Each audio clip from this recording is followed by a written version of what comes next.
jam hire mon bandiraɓe sehlaɓe heɗotoɓe radio Jol Sare hande ko ñalawma altini hawri ko nogas e nayyi lewru juin hitande ujunnaji ɗi nogas nayyi habruji mon e ɗemgal Pulaar guiɗirɗen ko to Atlanta ene wayni ko kanko président Joe Biden e kanko ancien président Donald Trump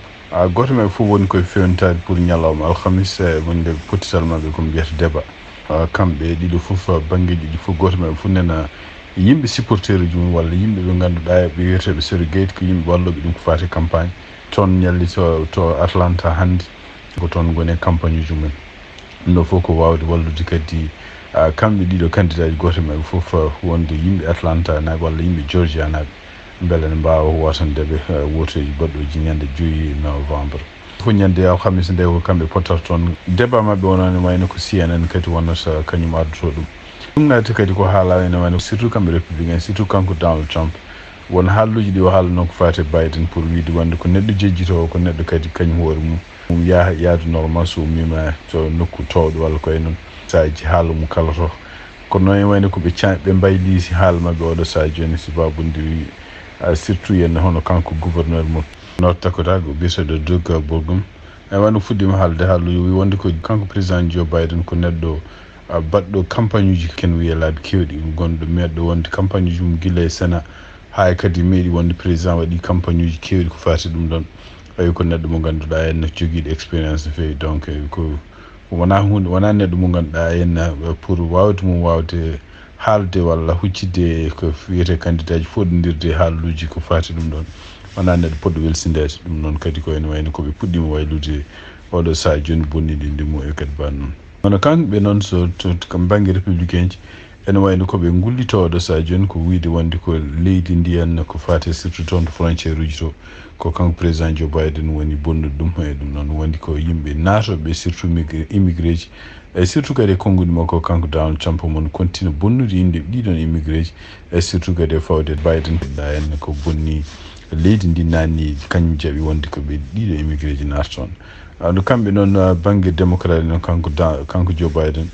surtout e vice président makko ene wayno koɓe kutorto oɗo saha joni ko d' abord ko hono ñalawma hande woni hitande ɗiɗiɓere wonde ko ñawore diral ngo mbiyata ro ene wayno ko ngal ɗon ko nanodiral pour rewɓe ne mbawi so tawi ni cuhli wadde avortement ɗum noon ko si bamde calal mumen donc caggal nde cour suprême yandini ngal ɗon nanodiral ene wayno ko ɗum woni joni koɓe kutorto kamɓe kanko président Joe Biden e kanko Kamala Harris pour wiide ko Donald Trump addi ɓeɗon ñawoɓe taw ko mbiyata conservateur uji toon to cour suprême ko ɓen kadi dogani huude kañumen cammini ɗum ɗon ko ɓuuri heewde rewɓe oɗo saha joni en sipporti wonde ko ngalɗon ndeɗon ñawore yo artiri e kadi ko kamɓe kanko gouvernement président Joe Biden yo mbaɗ feere foof beele eɓe mbawa forstude ndeɗon ñawore woote toon to Sénat soɓe keeɓi laamu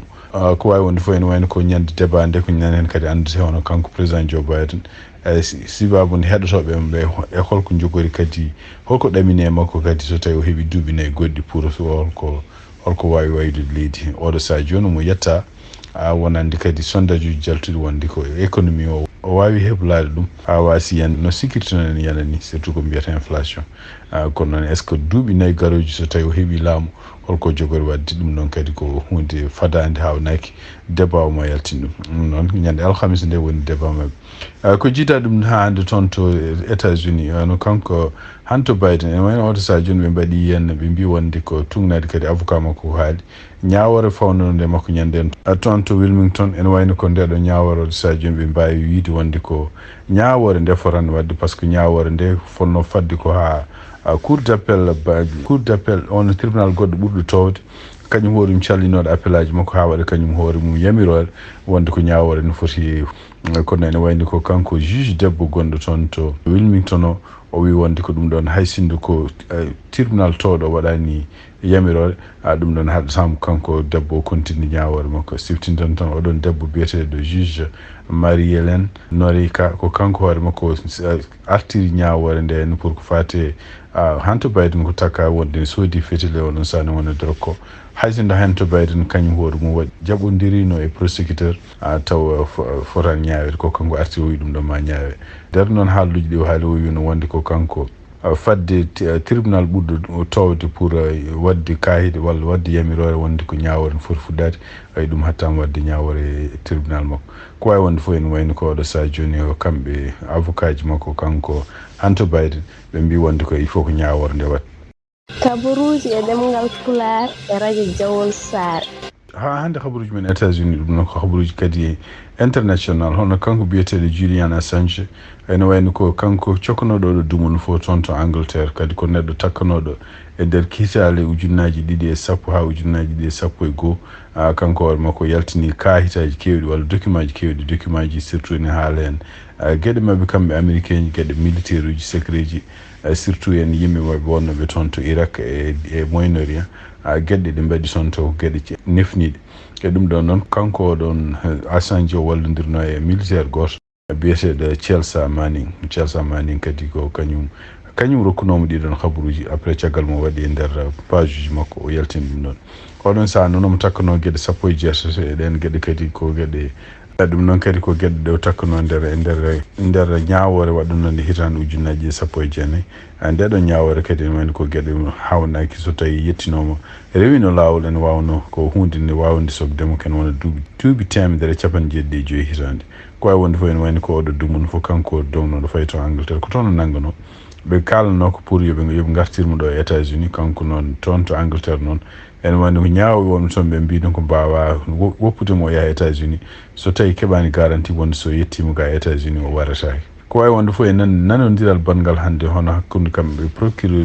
procureur uji mbiyata district tataɓo e États-Unis e kamɓe kadi ñaawoɓe wonɓe toon surtout en ɓe mbawi nanodirde wonde ko kanko Julian Assange on wawi jabde wonde ko kanko coupable ɗum noon so tawi ko kanko tooñi e ɗum noon kadi omo ñaawo gonɗo toon fawa makko ñawore ko wawi wonde fof fawanamo ñawore wonnomo wona donc en wawi ko nannodiral ngal wonde ko jaaɓi kanko tooñi kadi ɓe ñaawo fawe makko komo soke lebbi 62 ɗum noon caggal nde ñawore nde hono kanko ñaawo kadi e kamɓe kadi procureur uji américain ji ɓe nanodiri wonde ko sibabude kanko hoore makko waɗi e kaso toon to kaso biyeteɗo Belmarsh maximum ɗum ko kaso mo ganduɗa mo renani feewi o waɗi toon balɗe 1,900 e ñalawma goto ɗum ɗon hawri koye lebbi 60 ɗi o dottanaɗi caggal o waɗi oɗon dumon foof ene wayno ko fawa mo soke ko ene wayno hankkadi o sokanoma ɗum ɗon ɗum waɗi caggal muɗum hono kanko Julian Assange o yalti hande ko ɗum waɗi kanko Julian Assange caggal nde ñawore nde waɗi e caggal kadi nde ñaawo wi wonde ko fawa ko ɗum woni ko waɗe kaso ene wano o yalti toon to kaso gonɗo toon to Belmarsh ɗum noon ene wayno ko jolle avion fayi toon to leydi makko Australie ɗum noon ene wayno ko haysindo nanodiral ngal waɗi ha hande ne waɗi ko condition ngaji gonɗi hen hono juge fédéral kañum hoore mum ma jaɓa winde ɗiɗon waɗa ɗum wonde ko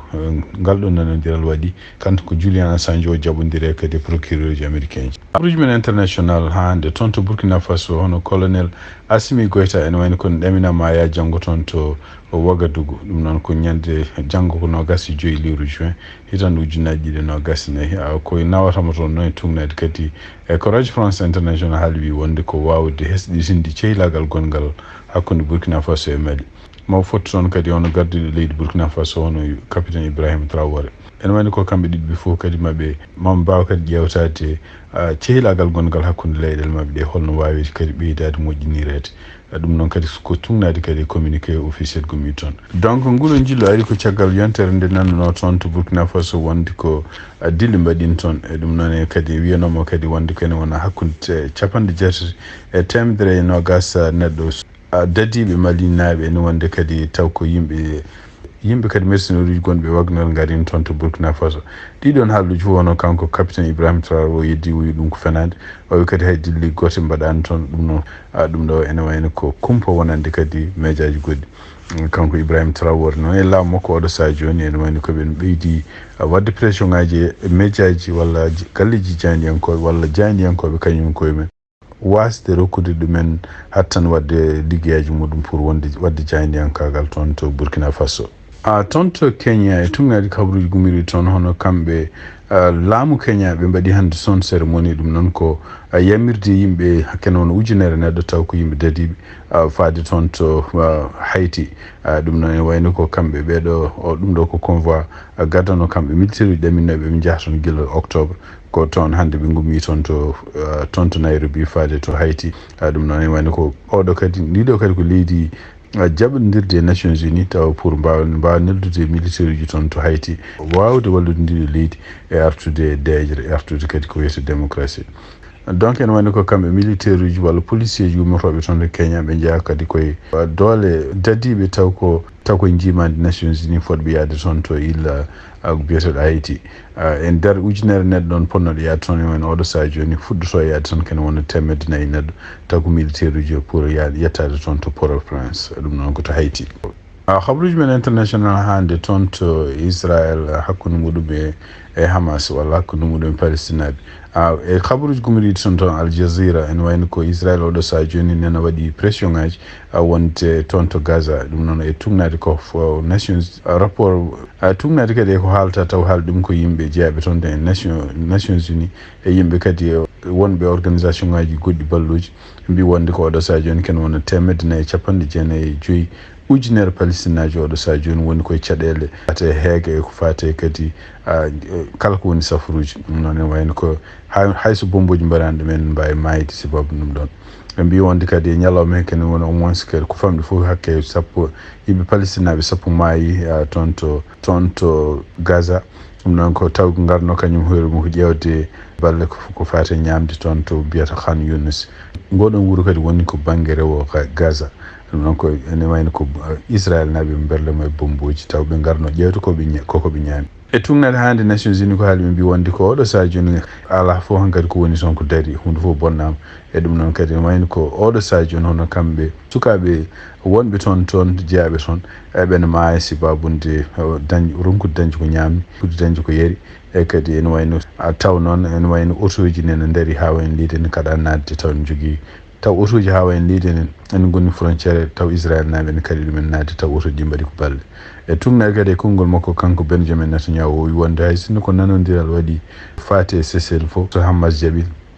o wi ɗum dartinta guerre gonɗo toon hakkude makko e Hamas ɗum noon kadi ko tugnade konngol makko kanko Benjamin Netanyahu ko tinano noon ɗeɗo balɗe fof ene wayno kene haale wonde ko won yimɓe wonɓe gouvernement makko mbawi heftinde oɗo saha joni mbiɗi wonde ko Hamas momtotako ɓe ala fof noɓe mbawi wadde feere haɓe momta Hamas ha laaɓa noɓe jiɗirni ɗum noon ne wayno ko kadi kanko pression ngaji kewɗi nene gone makko oɗo saha joni wonande yimɓe ɓe ganduɗa ene koreji men en continue hande ne nanga toon taw ko Hamas nangi ɗumen ko wawi wonde fof ene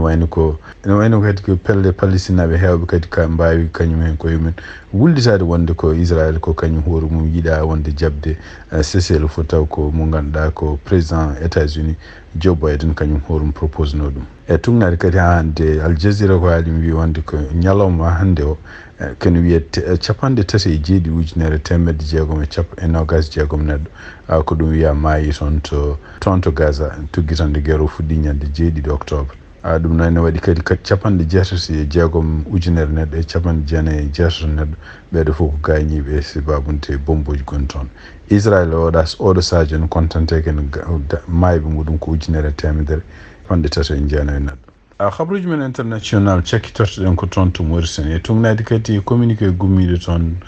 to seni noon ko commission électorale nationale indépendante e tugnade e porte-parole oɗo goom Mohamed Taqiyullah Adan o wi wonde ko oɗo saha joni hono kamɓe seni eɓe pewti no fewi e ɗum noon kadi ene wayno ko yaltini hande o wi wonde ko kala yimɓe ɓe ganduɗa en bindinoma oɗo saha joni ene jamira yo jaa ƴefta carte uji muɗumen pour carte uji botirteɗi way ɗiɗon carte uji kadi soɓe ƴefti ɗum ɗon ene wawi kadi wallude yawnude woteji ɗi henne ñande mbaɗetede